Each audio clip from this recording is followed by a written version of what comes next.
galera, aqui no André Play começando mais um vídeo pra vocês. E hoje estamos aqui com Diego. Eu mesmo. Pra quem tá perguntando, quem é esse? Ele é meu namorado. Oh, eu tenho namorado. Quem que pergunta? Quem que pergunta? Não sei, mas deve alguém perguntar. Mas o que a gente está fazendo aqui hoje? A gente vai estar assistindo. De novo, né? De novo? Ah, você não já tem vídeo assim? É, mas eu gosto de fazer esses vídeos, eu confesso. Mas eu morro de cagaço também, porque o que é? É assistindo coisas de terror. Só que vai ter algo diferente. Vai ser histórias de terror. É, história. Não é vídeos de terror, é as histórias de terror. Que é o quê? Da Fefe. Tem a outra também, a que eu gostei do último vídeo. E assim vai, tem várias influências muito boas que contam muitas histórias muito boas. Mas vamos deixar de enrolação, deixa o like, se inscreva no canal. E vamos começar aqui, né, o vídeo. Mas pra isso ele esqueceu de colocar um negócio, viu, de gravador, ele esqueceu. Vamos começar aqui, porque quem selecionou os vídeos e quem tava vendo os vídeos era essa criança aqui. Não, vai no aleatório mesmo, Quer mais rápido? Vai no aleatório. Engraçadinho. Sim, qual você acha melhor? Oi, vamos falar sobre esse cara aqui que me dá medo só de olhar pra cara dele. Ele é conhecido como Monstro de Amstein, então realmente nada de bom vai sair daí. Mas por que esse nome, Fernanda? Ele basicamente conseguiu esconder um segredo durante 24 anos, muito tempo. O segredo era o fato dele manter a filha dele, essa é a filha dele, presa dentro de um porão. Ele deixou a filha dele, a própria filha dele, presa dentro de um porão por 24 anos. Ele abusou da Elizabeth, filha dele, por mais de 3.000 vezes, de acordo com ele mesmo. Ele disse. Elizabeth Fritzl tinha 17 anos quando foi colocada pelo próprio pai no porão. Tem 2 anos de idade em 2008. Tava lá desde 1984. Ele literalmente criou uma casa pra ela no porão. Era De 2008 pra 2024. 14 anos.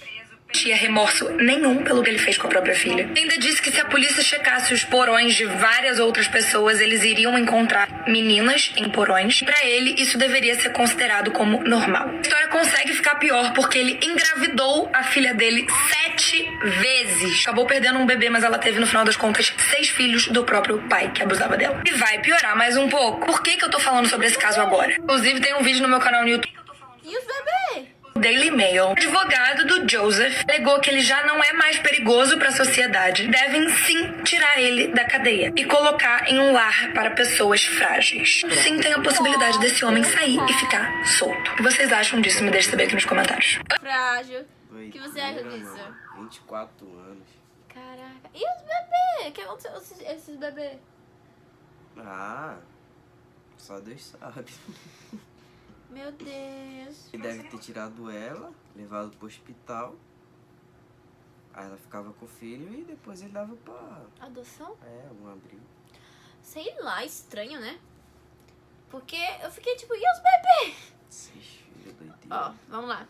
História Bezara. Vou contar essa história porque ela é absurda. Enfim, tudo aconteceu agora, dia 9 de agosto.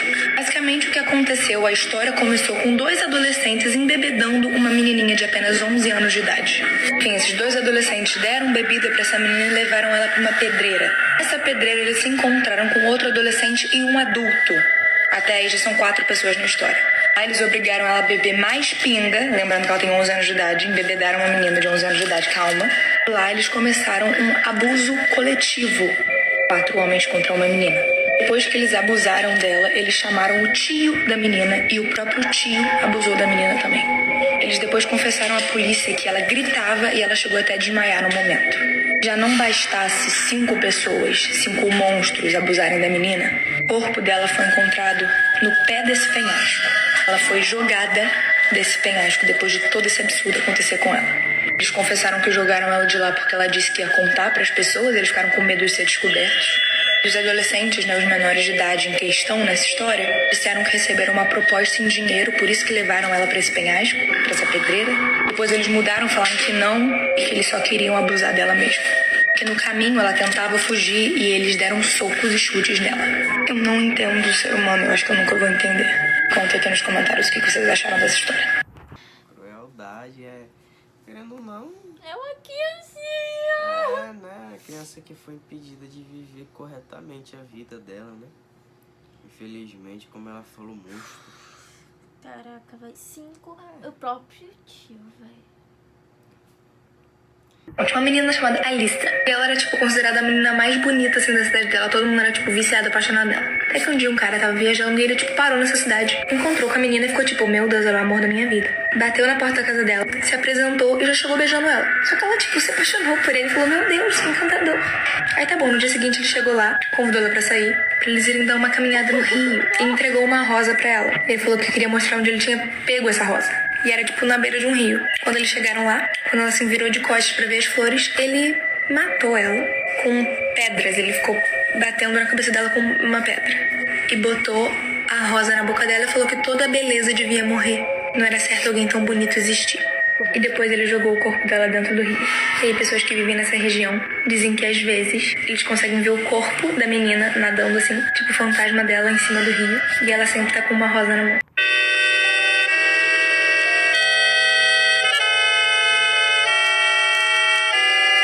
Eu vou ficar impressionada se você me falar que nunca viu nenhum edit dessa menina.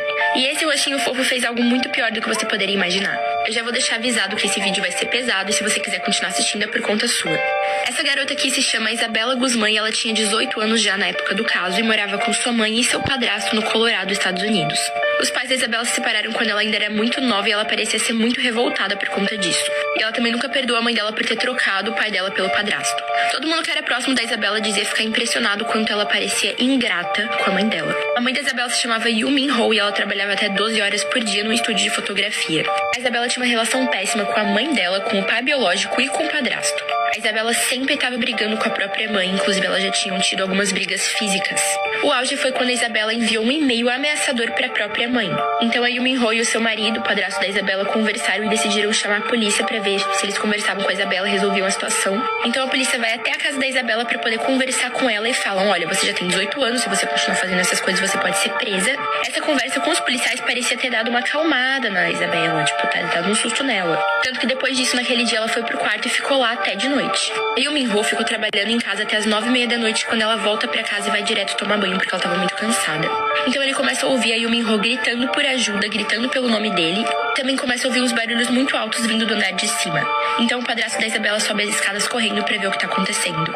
É aí que ele vê a Isabela e a Yu Min-ho dentro do banheiro e quando ele vai chegar perto pra ver o que tá acontecendo, a Isabela fecha a porta. Então ele sai correndo pra ligar pra emergência, pra ligar pra polícia e dizer o que tava acontecendo. E aí quando ele volta pro banheiro pra poder tentar arrombar a porta, ele vê que tem uma poça de sangue saindo assim por baixo da porta. Então ele nem precisa arrombar a porta porque a Isabela abre a porta do banheiro e sai andando, passa por ele e sai de casa como se nada tivesse acontecido.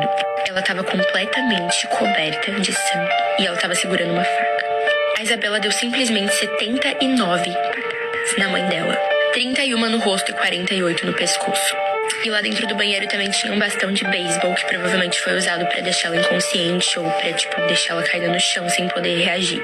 A Isabela só foi encontrada no dia seguinte em um estacionamento depois que fizeram uma denúncia. A Isabela Guzmán foi presa e julgada como uma adulta e ela era elegível pra pena de morte.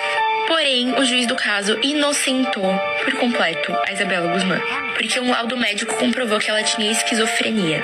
Então acredita-se que ela tinha pensado que ela estava matando uma mulher chamada Cecília para poder salvar o mundo. E não foi a mãe dela. E foi por isso que ela foi inocentada. Então a Isabela acabou sendo internada em um hospital psiquiátrico para receber tratamento. Caraca, mané. Hoje em dia tem muitas essas coisas, né? De falar que tem doença mental e não ser preso. Tem muitas dessas coisas. Pra salvar o mundo? Eu tô em choque. Eu tô em choque. Foi 78 mesmo? 79. Feliz e com o futuro inteiro pela frente. Essa seria Cibora. Tá, vamos lá. Imagina comigo você ficar 9 anos sem notícias algumas do seu familiar que desapareceu e depois desse tempo todo, você descobre tudo.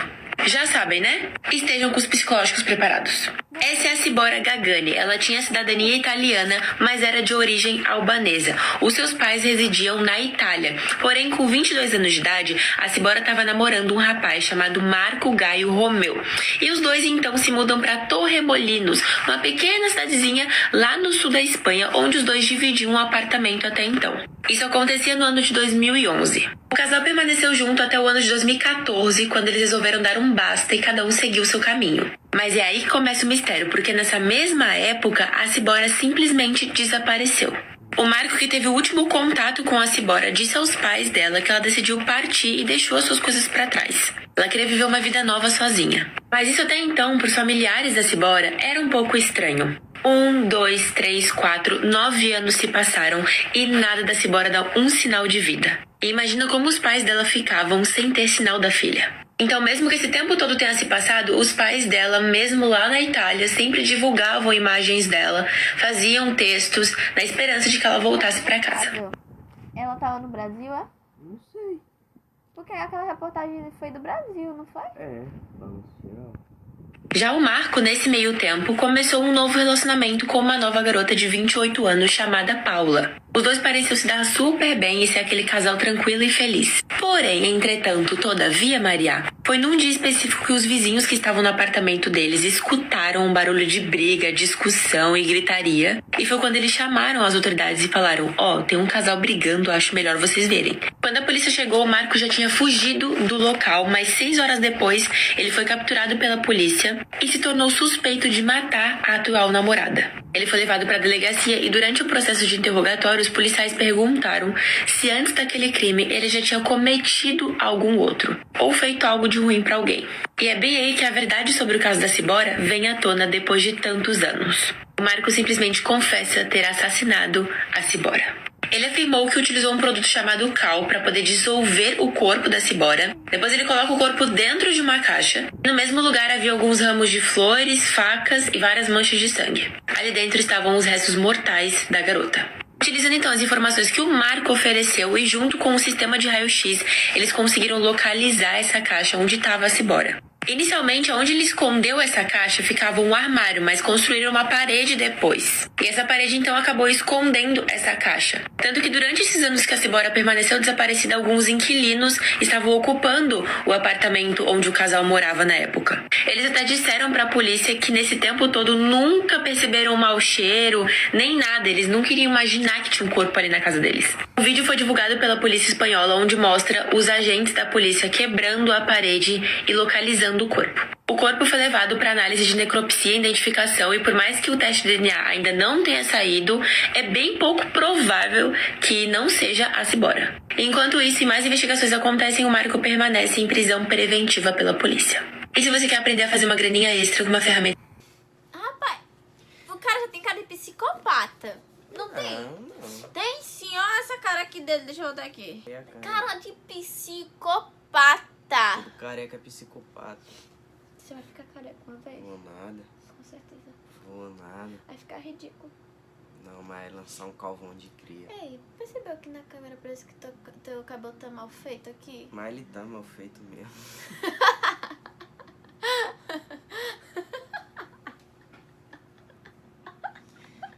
Tá mal feito mesmo. Sim, o que eu ia falar? Esqueci o que eu ia falar.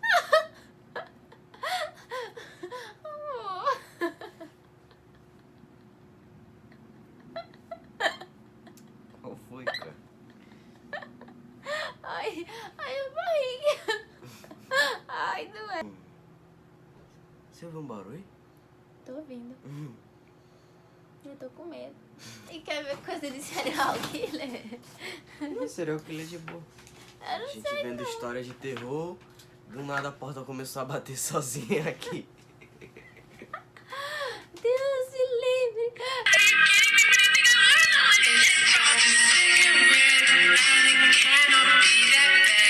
Tá, vamos lá. Estavam com saudades de casos envolvendo serial killers? Nem precisa responder, eu sei que sim. Já prepara porque esse é bizarro. Nascido em 29 de fevereiro de 1960, o Richard Ramirez era o caçula de 5 filhos. A sua família era formada por imigrantes mexicanos que logo depois se mudaram para os Estados Unidos. A gente já começa esse caso bem, porque a infância do Richard foi muito complicada. Com apenas 5 anos de idade, ele já tinha sofrido diversos acidentes físicos. Isso fez com que ele passasse um tempo tendo convulsões epiléticas a todo momento. E isso durou até a sua adolescência. O Richard nunca quis frequentar a escola, então ele até conseguiu um emprego num hotel chamado Holiday ali na região, só que ele acabava furtando toda hora as coisas desse hotel e foi demitido logo em seguida. Após esse episódio, ele chegou a ser preso 2 vezes por causa de uma acusação de que ele estava sob posse de substância ilícita. Mas calma, que isso é só o começo. Depois de um tempo, o Richard começou a frequentar alguns cultos religiosos e isso, agora eu não sei porquê, despertou uma curiosidade nele sobre o satanismo. Tá, Maria, mas se ele era um serial killer, cadê as partes das vítimas dele? Começa agora. No dia 28 de junho de 1984, o Richard entrou na casa de uma senhora de 79 anos e simplesmente esfaqueou ela até a morte, além de levar diversos pertences. Quando a polícia foi chamada no local, eles chegaram a colher diversas digitais ali, mas nada foi muito relevante pro caso. E essa era só a primeira vítima de muitas dele. Pra vocês terem noção, no dia 17 de março de 1985, o Richard matou 2 pessoas, uma de manhã e uma no período da noite. Mas felizmente, uma dessas vítimas foi muito esperta e se fingiu de morta, assim ela conseguiu prestar atenção ali de como eram as características do Richard. E tudo isso então foi passado para a polícia. Dias e meses se passavam e as vítimas na agenda do Richard só aumentavam. E nada da polícia dá um jeito nesse rapaz. A essa altura, o pânico já tinha se instalado em Los Angeles nas proximidades. Os jornais locais tinham atribuído o Richard Ramirez como o perseguidor da noite. Porém, entretanto, todavia, Maria, depois que ele fez de refém uma mulher e o seu filho, poupando a vida deles, impressionante, ela conseguiu descrever outras características e assim a polícia já teve um padrão de como ele era. E finalmente tínhamos um retrato falado que foi divulgado pela polícia. Depois da maior caçada humana em 1985 pelo Night Stalker, o Richard Ramirez foi pego e sentenciado à prisão. Calma aí, não vai... Ô, Maria. Aí não, né? Caraca. Eu nunca tinha ouvido falar sobre ele não, mas também não é tudo isso não. Serial killer. Ele matou muitas pessoas. Muitas? Ela falou o quê? A véia, que foi a primeira, 2... Mas ela falou... Não, ela falou... 2 filhos. Não, ela falou pontos principais entre outras pessoas. Ah, se matou 5 foi muito. Ó, a véia foi a que começou, Coitada entendeu? Então da foi um véia. ponto inicial, foi o ponto inicial dali. Entendeu? O quê? A outra pessoa, as 2 pessoas que uma fingiu de morta, foi outra pessoa que deu um ponto de característica dele, foi outro ponto crucial. Não. Entre outras pessoas. Não é tudo isso ele não. Coisa diferente. Perguntei o que tá Eu senti que tinha coisa diferente. Perguntei o que tá acontecendo. Tá acontecendo alguma coisa na rua, porque tá tudo tão agitado, né? Tá, vamos lá. Vocês estão preparados para reviver um dos casos mais chocantes do Brasil hoje? Pois é, eu também não. No dia 7 de abril de 2011, um crime completamente bárbaro não deixou só o Brasil destruído, mas também diversas famílias. Às 8h15 da manhã daquela quinta-feira, um ex-aluno do Colégio Tássio de Oliveira, que fica localizado em Realengo, na zona oeste do Rio de Janeiro, o Wellington Oliveira, de 23 anos, parou então no portão da escola, se apresentou como palestrante e entrou.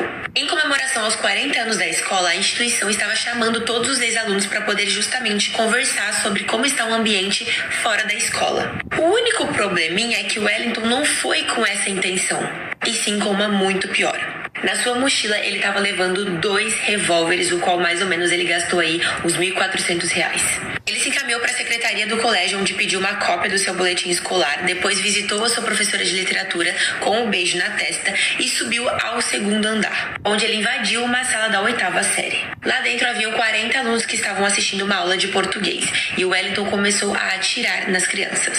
Ele mirava na cabeça das meninas e no corpo dos meninos. Todos os tiros foram disparados a queima-roupa e as vítimas variavam em idades entre 13 e 15 anos. Sim, Alguns professores montaram então aquelas barricadas com as mesas e as cadeiras na porta para que o Wellington não conseguisse entrar. Os professores pediam para que os alunos fossem para o fundo da sala, mas alguns ali ao ouvirem o barulho, no desespero, acabavam saindo da sala e caindo no chão, e por conta de muita gente correndo, acabavam sendo pisoteados.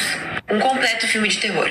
Um aluno que estava ferido conseguiu chamar a atenção de alguns policiais que estavam perto da instituição escolar. Eles logo vieram para ajudar. O Wellington acabou sendo atingido pelos policiais com um tiro na barriga e, ainda vivo no chão, ele atirou na própria cabeça, tirando sua vida. O Wellington deixou uma carta onde dizia que ele foi vítima de bullying. Isso, de certa forma, seria uma vingança. Porém, entretanto, todavia, Maria, o delegado, por sua vez, que estava cuidando do caso na época, chegou a levantar a hipótese com outras pessoas de que o Wellington fizesse parte de um grupo de extremistas e não tivesse agido sozinho. Mas essa hipótese foi logo negada momentos depois, só confirmando que o Wellington, sim, agiu sozinho. O massacre, que ficou conhecido mais tarde como o Massacre de Realengo, terminou às 8h30 da manhã com 12 crianças mortas e mais 12 feridas. Daqui direto pra terapia. É, mó doideira, já aconteceu vários.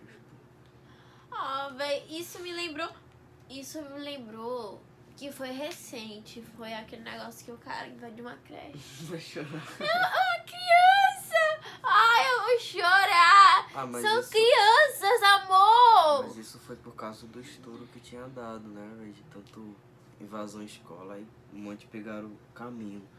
Teve um também que não é de criança, que foi o... Como é que se fala? Qual? O de... É Bangu, se não me engano. Bangu? É. A chacina de Bangu. Por favor, fala que não. É pior que eu já tô com vontade de chorar. Não. Gente, não quer gravar, gente. Gente, Oxi.